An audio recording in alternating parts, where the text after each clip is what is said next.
Warmest greetings, my dear fellow humans, and welcome back to ASMuRder, the only true crime podcast with an ASMR twist. Today's episode is lucky number 13 if you subscribe to that sort of thing. Although in time you will see just how unlucky some can truly be. Like I've said before, like most of the crimes I look into for this podcast, they are unknown by me beforehand. And like most stories I look into, the outcome is grim. Or in this case, I should say, Grimes.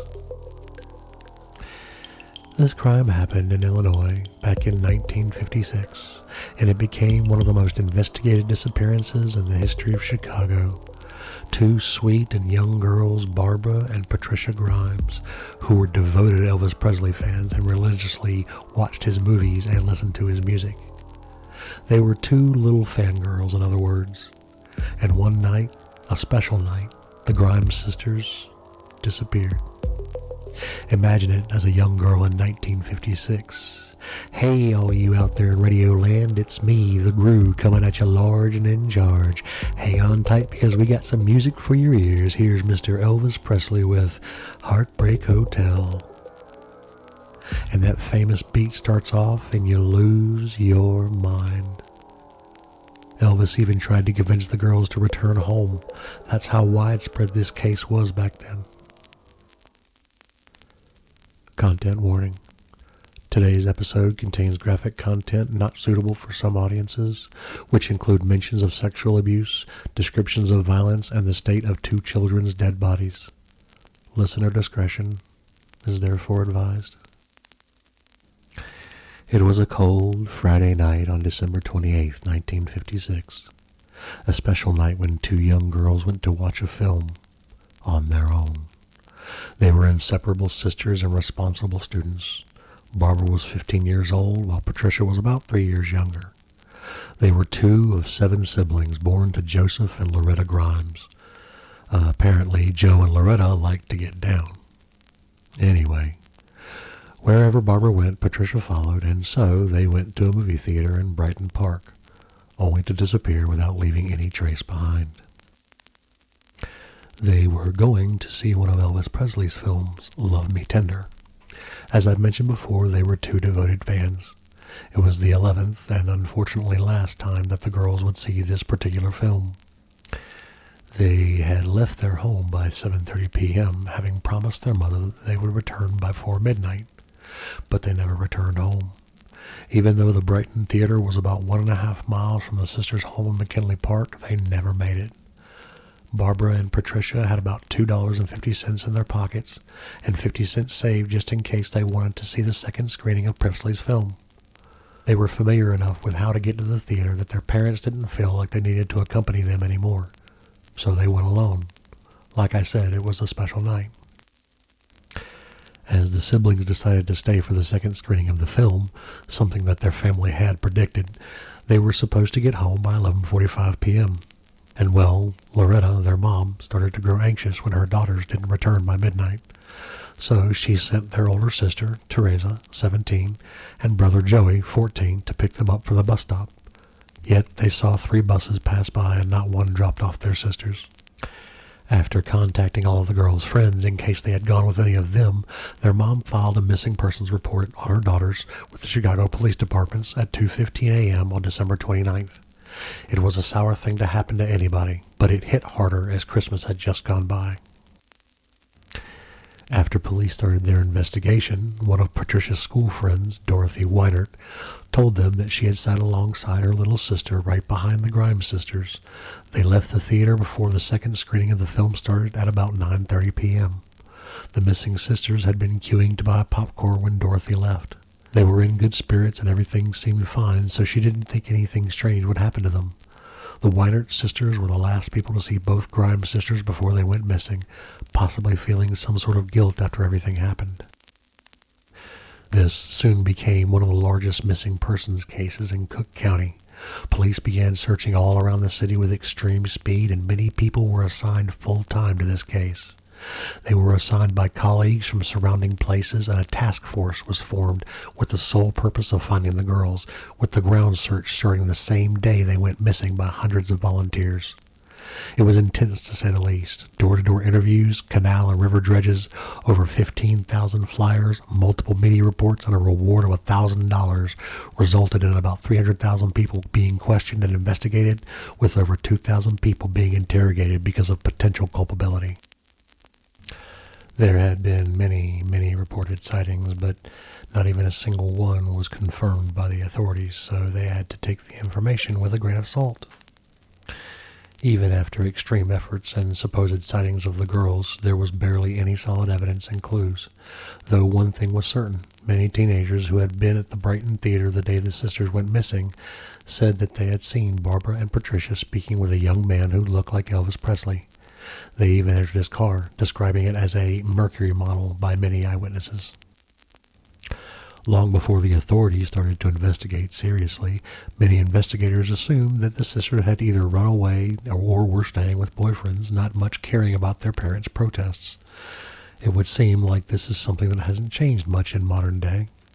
Nonetheless, Barbara and Patricia appeared in front-page news by the end of the year, and their disappearance was only considered a missing person case only after a week passed. Thanks to media coverage, multiple people claimed to have seen the sisters up to January 9th, who often reported having seen them in business places. These sightings were taken as evidence toward the theory that they had left willingly. Another theory is that both Grimes traveled to Tennessee to see Presley, or that they wanted to imitate their idol's lifestyle while abandoning their home. Their mother pleaded publicly to whoever was the culprit in case they'd been kidnapped, saying, "If someone is holding them, please let my girls call me. I'll forgive them from the bottom of my heart." On January 19th, 1957, Elvis Presley himself got involved, publicly asking the girls to return home with their family via television and radio, thinking that perhaps his words would help. He told them to ease their mother's worries via returning home. To be within their idol's regard would have no doubt been the pinnacle of their young lives, but it was a message they would never hear. Even after their idol tried to intervene, Barbara and Patricia remained missing for a couple of more days as the winter cold became stronger and stronger, until the day of January 22nd, 1957, in which snow had fallen for a bit. The sisters had finally appeared, but they weren't alive anymore. The girls' naked bodies were discovered near a deserted road in Willow Springs, and the search for the culprit began. The person who discovered the bodies was a construction worker, Leonard Prescott, who had initially seen things with a color like flesh, having seen them quickly as he drove.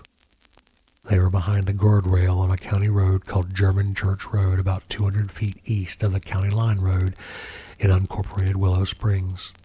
At first, he thought what his eyes had seen were simple mannequins, and that would have been better than the truth. He later returned to the place alongside his wife Marie, who fainted as soon as she saw what her husband had found, the nude and frozen bodies of two young girls. This was reported quickly to the authorities. The Grimes sisters lie flat upon a horizontal part of the ground covered by snow, right behind the guardrail. Barbara was lying on her left side with her legs slightly pulled towards her torso, while Patricia lay on her back, her body covering her sibling's head. Her own head was turned sharply to the right. Their bodies had no signs of fatal injuries. It's believed that the girls were already dead when they had been driven to the location. Then their bodies were either placed or thrown behind the guardrail. There were 3 wounds made by something that might have been an ice pick on Barbara's chest, while her face had blunt force trauma injuries. Patricia had bruises on her body and face. Their father, Joseph Grimes, was driven to the crime scene to identify them, so he did. After he identified his daughters, over 160 police officers from many Chicago police departments started to look over the crime scene with assistance of local volunteers and forest preserves. But this wasn't very useful. In fact, it was criticized because authorities allowed untrained people to search and probably destroyed evidence by accident. The autopsies were done a day after the discovery of the bodies, made by 3 different and experienced forensic pathologists. After 5 hours, they weren't able to say when or how they had died exactly. However, they could determine that the Grimes sisters had died mere hours after they were last seen alive, so they either died in the evening of December 28th or the early morning of December 29th. The cause of death was ruled as being a combination of exposure and shock, although they reached this conclusion thanks to discarding other possibilities, and they said that a lot of the girls' wounds were probably caused by rodents. The puncture wounds were probably inflicted post-death. Probably. Toxicology revealed that there were no substances in the girls' blood, and their clothes were never found, although their bodies were very clean. The autopsy also revealed that it was likely that Barbara had engaged in sexual intercourse around the time of her death, but it wasn't clear if it was consensual or not, even without evidence of forcible molestation. The official death certificates listed the girls' cause of death as murder, and it was also reported that their body temperature was, quote, below the critical level compatible with life, end quote. Plus, one of the coroners who did the autopsy said the sisters' bodies hadn't been discovered in many days, spending time behind the guardrails for a considerable time due to the good conservation of their bodies. He also concluded the girls' bodies had lain undiscovered for more than 3 weeks because of a layer of snow that had blanketed the area on January 9th, and this snowfall had rapidly melted in the days immediately prior to their discovery. Although the chief investigator for the Cook County Coroner's Office, Harry Gloss, disagreed with the official time of death, he told the media that the violence on the girls' faces wasn't caused by rodents, and that a thin layer of ice found encrusted on their bodies indicated that they were alive until at least January 7th, because otherwise there wouldn't have been enough snow to affect their body temperature. He also said that both girls had been sexually abused, and that Patricia had semen within the vaginal fluid swabbed from her body. Now, let's talk about the suspects. The first suspect for this case is Edward Lee Benny Bedwell, a 21-year-old semi-literate drifter from Tennessee who was working as a part-time dishwasher. He was a tall man that looked like Elvis Presley. According to the owners of the restaurant in which Bedwell worked, he had been accompanied by another young man and 2 girls similar to the Grimes sisters on the morning of December 30th, although this wasn't told to the police until January 24th, which resulted in Bedwell's arrest. Bedwell said that there had been a mistake, although he was formally charged with the sisters' murders on January 27, 1957, signing a 14-page-long confession in which he said that he had been accompanied by a friend and the Grimes sisters. Bedwell said that they had been together until January 7th, usually drinking in many West Madison Street saloons. He also admitted to having beat the girls alongside his companion due to the sisters not accepting their sexual advances, later throwing their bodies into a snow-filled ditch. Loretta said that this was a lie because her daughters didn't even know where West Madison Street was. Later, Bedwell said that he only confessed because he had been in custody for 4 days, and he thought that they would release him if he admitted the crime. The autopsy report supported Bedwell's recantation. The girls had actually died on December 28th, and in the end, Bedwell's lawyers said that he had actually been coerced into confessing. On February 5th, Bedwell was freed. Another suspect was Max Flay, a 17-year-old boy that wasn't allowed by Illinois law to go through polygraph tests. However, he went through an unofficial one anyway, in which he supposedly confessed to the crime. This test couldn't be used as evidence because it wasn't official, plus there wasn't any physical evidence of him being the culprit. The last suspect is Walter Kranz, a 53-year-old steam fitter and self-proclaimed psychic. He called Chicago's Central Police Station on January 15th and said that the girls were dead before they were found, claiming to have received this information from a dream. Even if Kranz didn't say anything about his identity, the operator tracked this call and found out where he was calling from. When questioned, he said that many of his family members also possessed psychic powers. He was considered the main suspect, but he was released after going through multiple interrogations. Who knows? Maybe he did see it in a dream. After the sisters disappeared and their bodies were found, their mother was unable to work and earn money to pay the mortgage of her home or raise her children. Many people that cared about the family organized various initiatives to raise funds, plus the local press and council helped too. All funds raised managed to allow the Grimes family to subsist and to bury Barbara and Patricia. Barbara and Patricia Grimes were laid to rest at the Holy Sepulchre Cemetery in Alsip, Illinois on January 28th. All fees were waived by the funeral home in charge of the ceremony, and the sisters were buried side by side. A few months later, in May, Loretta received a call from an unknown person who claimed to have been the culprit of the crime. This wasn't the first time something like this had happened, but the person made fun of the police for their suspects and had information that wasn't told to the public at all. Before the girl's mom could do anything, the stranger laughed and terminated the call. 1 year after this crime, Loretta publicly shared her conviction about her daughters having been murdered by someone they knew, because they would have never entered the car of someone they didn't know, no matter how cold the night had been. There has been a pretty recent investigation, although it's not something official. In 2013, a retired police officer named Raymond Johnson started to look into the clues in hopes of finding something of interest. He had become interested in the Grimes case in 2010 after reading about the city's story. He believes that, to be solved, the case needs help from the general public. He suspects that the culprit had been then 23-year-old killer Charles Leroy Melquist, a self-confessed child killer, and had been considered a suspect back in 1957. Melquist had been convicted in September of 1958 for killing a girl, Bonnie Lee Scott. Investigators noted similarities between her death and disposal of the body with the Grimes case. Plus, Bonnie had been found less than 10 miles away from where the girls' bodies had been discovered. Melquist had never been questioned, though. His lawyer didn't allow that to happen. He died in 2010 and was never charged for the Grimes death.